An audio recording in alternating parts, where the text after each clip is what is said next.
Hello everyone, and thanks for joining us at the Firearm Firm channel.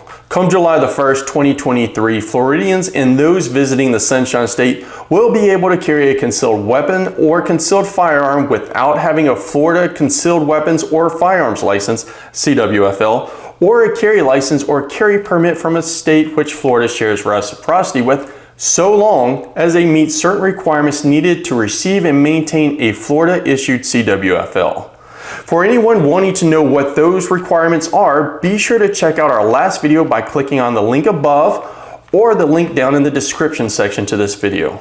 Now, since Governor DeSantis signed House Bill 543 into law, we have received tons of questions from viewers and subscribers wanting to know if they should still get or if they should maintain their CWFL once permitless carry goes into effect. So in this video, I'm going to tell you why I think any Floridian who desires to carry a concealed weapon or a concealed firearm absolutely must give serious consideration to getting a CWFL. But before we get into that, be sure to show your support for the Second Amendment by clicking on the like button. Also, we are closing in on 5,000 subscribers. So if you have not already subscribed to the Firearm Firm channel, please take a second to do so by clicking on the subscribe icon located in the bottom right hand corner of this video. Here are 5 reasons in no particular order why I believe any Floridian wanting to carry a concealed weapon or concealed firearm should have a CWFL even after July the 1st of 2023. Number 1. If you like having the ability to purchase a firearm from a gun store and take it home with you that same day you purchase it, you will still need a CWFL to do so.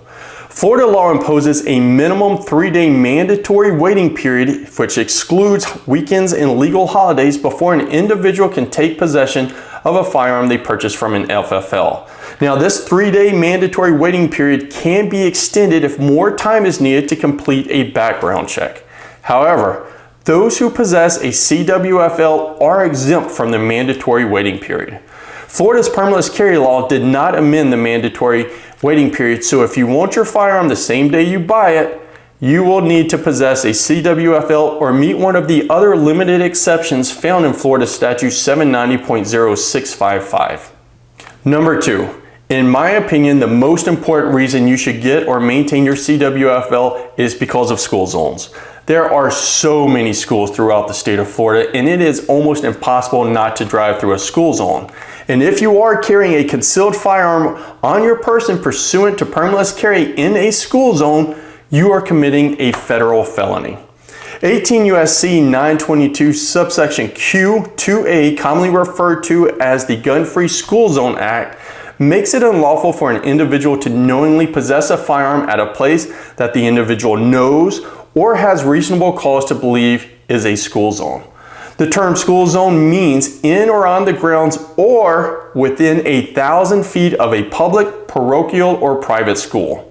One exception to this prohibition is if the individual possessing the firearm is licensed to do so by the state in which the school zone is located, and the law of that state requires that before an individual obtains such a license, the law enforcement authorities of the state verifies that the individual is qualified under the law to receive the license.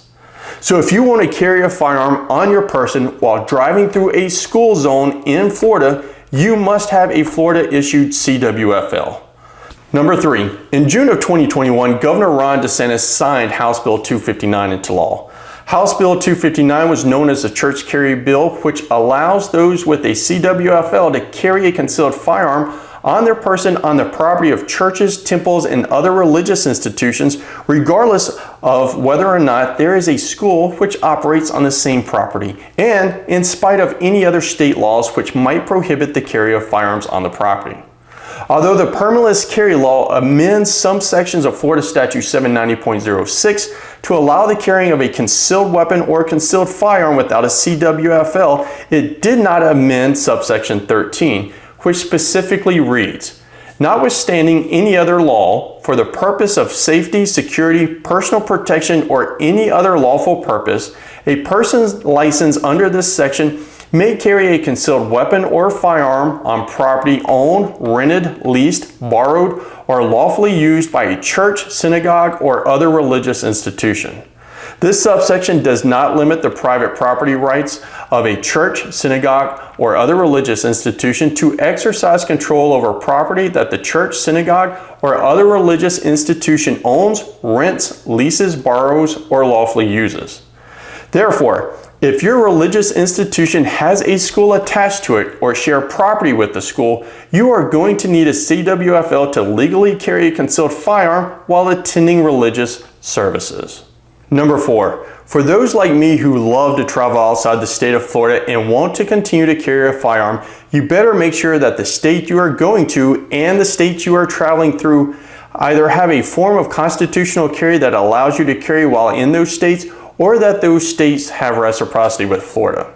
If the state does not have constitutional carry that would allow you to carry a firearm concealed on your person, but does have reciprocity with the state of Florida, then you must have a CWFL in order to carry in that state. In any event, when traveling, you must check and know and follow the laws of the state you are in. Number 5, peace of mind. Some people mistakenly think everyone who is lawfully allowed to possess a firearm may carry a concealed weapon or concealed firearm pursuant to Florida's permitless carry law. That's just not true. To carry under Florida's permitless carry law, an individual must meet the criteria for receiving and maintaining a CWFL under Florida Statute 790.06, subsection 2A through F and I through N, subsection 3 and 10. I went over all this criteria in my last video, so I'm not going to go back over it in this one, but if you carry concealed believing you meet the requirements under Florida's permitless carry law but are wrong, you are committing a first-degree misdemeanor, punishable up to 1 year in the county jail if you are caught carrying a concealed weapon, and you are committing a third-degree felony, punishable up to 5 years in prison if you are caught carrying a concealed firearm. The fact that you did not realize you did not meet the criteria for obtaining and maintaining a CWFL is not a defense to the crime, so you have to be 100% certain you are qualified to carry under Florida's permitless carry law. If you are carrying a concealed weapon or concealed firearm pursuant to a CWFL, then the Department of Agriculture will double check for you to make sure you are qualified to receive and maintain a CWFL prior to issuing you one. Furthermore, if after receiving a CWFL for some reason you become ineligible, the Department of Agriculture will send you notice that your CWFL is suspended or has been revoked, therefore letting you know you cannot carry a concealed weapon or concealed firearm. Now, I am in no way insinuating that the Florida Department of Agriculture never makes mistakes and accidentally issues a CWFL to someone who is not qualified. But I do believe having a CWFL does provide a person with an extra layer of protection. A prosecutor is going to be a lot more sympathetic to someone who has mistakenly issued a CWFL from the Department of Agriculture and relied on that CWFL to lawfully carry a concealed weapon or concealed firearm than a person who is carrying under permitless carry and did not realize they were not qualified to do so. Be sure to let us know if you agree or disagree with this video, along with any other reasons you think people should get or maintain a CWFL down in the comments section below. As always, if you have any questions about this video or Florida's permitless carry law or any other Second Amendment related question, be sure to either leave them down in the comments section or email them directly to us at questions@thefirearmfirm.com. Until next time, stay armed and educated.